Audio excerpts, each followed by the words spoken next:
Hey guys, how's it going? Cat Squirrel here.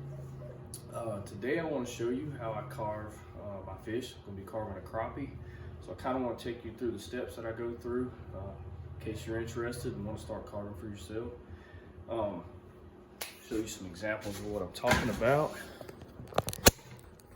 So here on the wall back here behind me, you can see I've got everything there from a catfish, crappies. These are some natural wood fish here, and then occasionally from time to time I'll even paint one. So this is what we're going to be shooting for today.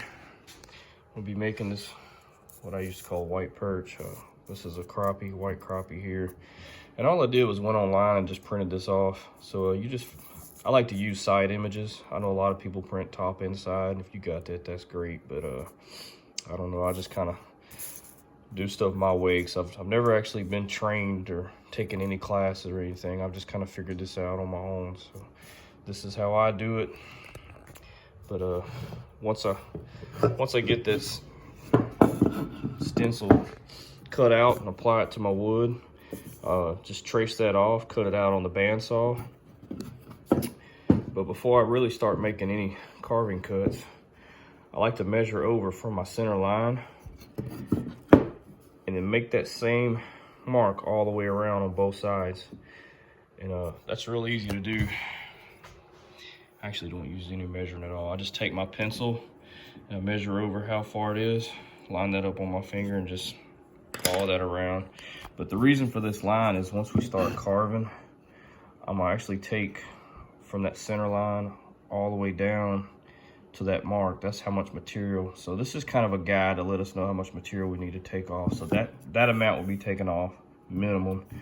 And a lot of times I'll take off a little extra when we start shaping. But to get started, this line right here, I've got to get these fins down. A lot of people, I've seen videos of people that do their fins separate, but I always do my top and bottom fin here, all one piece of the fish. So that being said, we'll be using this aggressive burr here. Now this is a real coarse bit burr. A cylinder burr is all that is. And all I'm gonna do is take this burr and we're just gonna follow that line right there all the way around. Now I'm gonna be using a Fordham, but if you don't have a Fordham, Dremel works just as well. I used Dremel for a long time. I love them. So that's where we're gonna be starting. Let's get to it.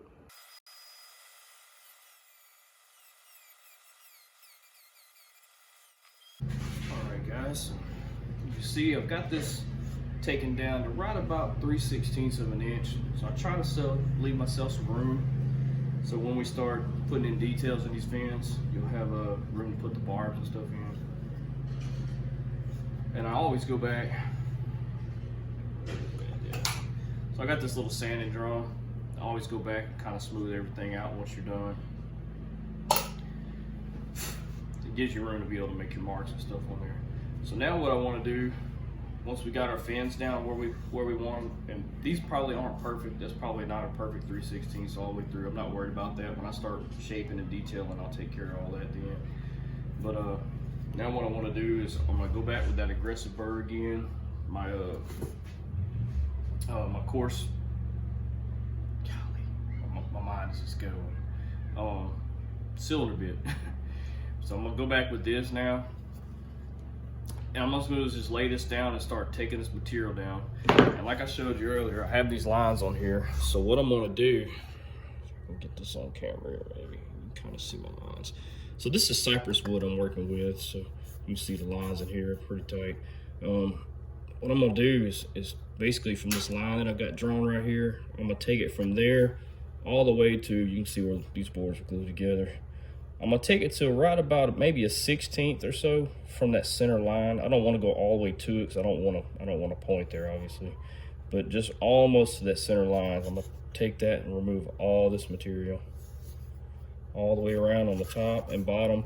Now, only place I'm not going to go is up here on the head, because obviously I've got the mouth open on this one, so we're going to leave some room to put all that in there, so we don't want the head down to a point. But so I'm gonna stop somewhere right in here.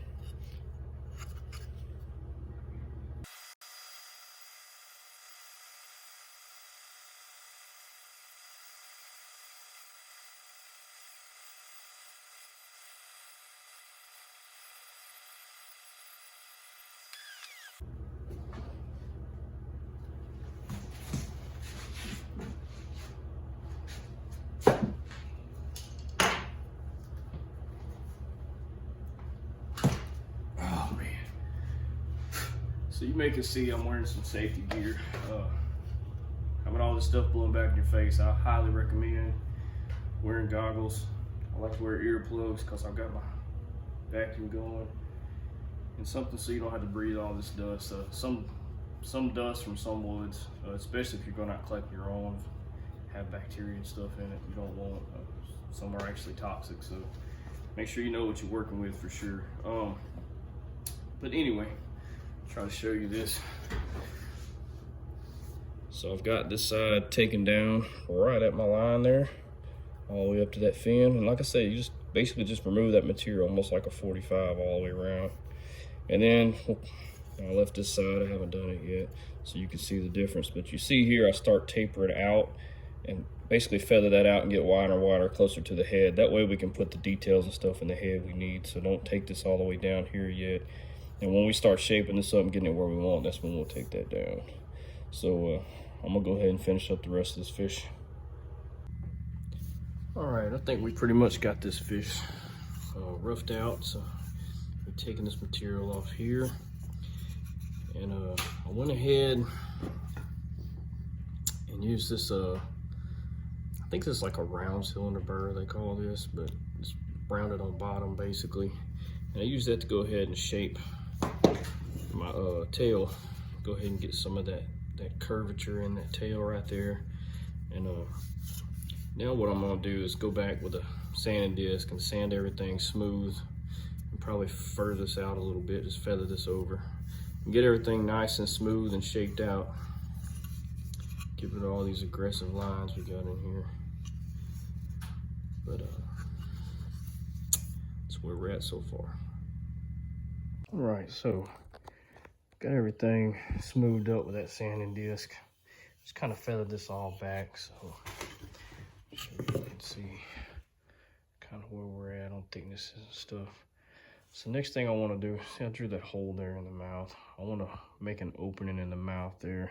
So I'm going to use this little aggressive ball here, a coarse ball bit. I'm going to take that, and then I'm going to go back also. I went ahead and put where my gill plates go in here. I'm going to cut these gill plates out. To use these gill plates, I'm going to use a diamond burr, just a cylinder bit, like this right here.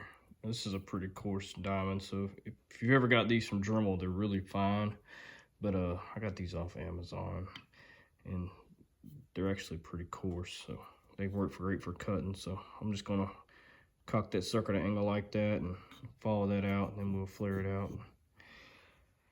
That way we'll have the head markings marked, and after that we can start shaping the head on here.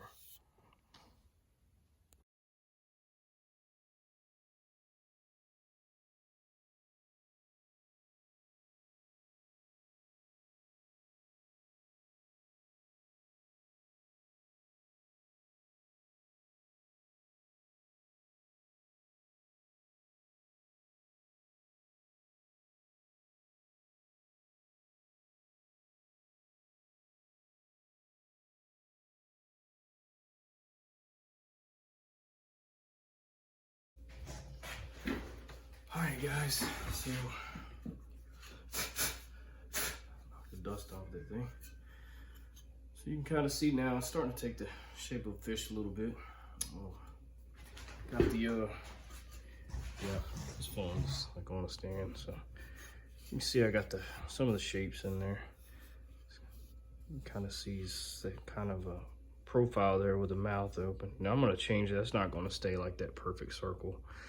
Once I get my lips carved in and I'll start shaping things in and make it look a little more, hopefully a little more realistic. But everything's pretty much sanded smooth, and I always go back, especially before I start putting scales in, we'll go back and smooth everything over with some sandpaper. So, and I got that other little gill plate kind of, well, right below the gill plate, there's a little white piece that kind of sticks down there. I should probably learn the names of all these fish parts, but anyway, that's where we're at. So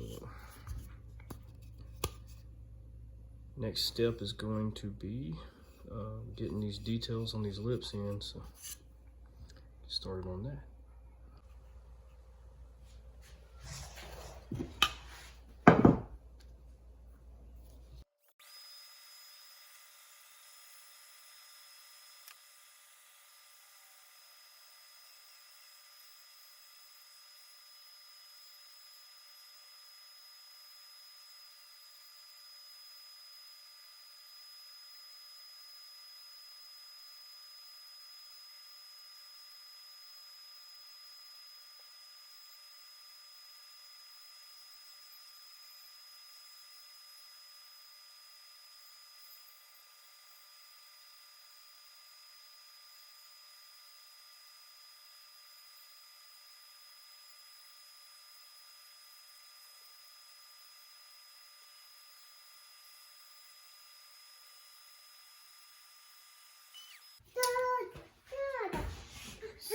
guys. All right, so you see this?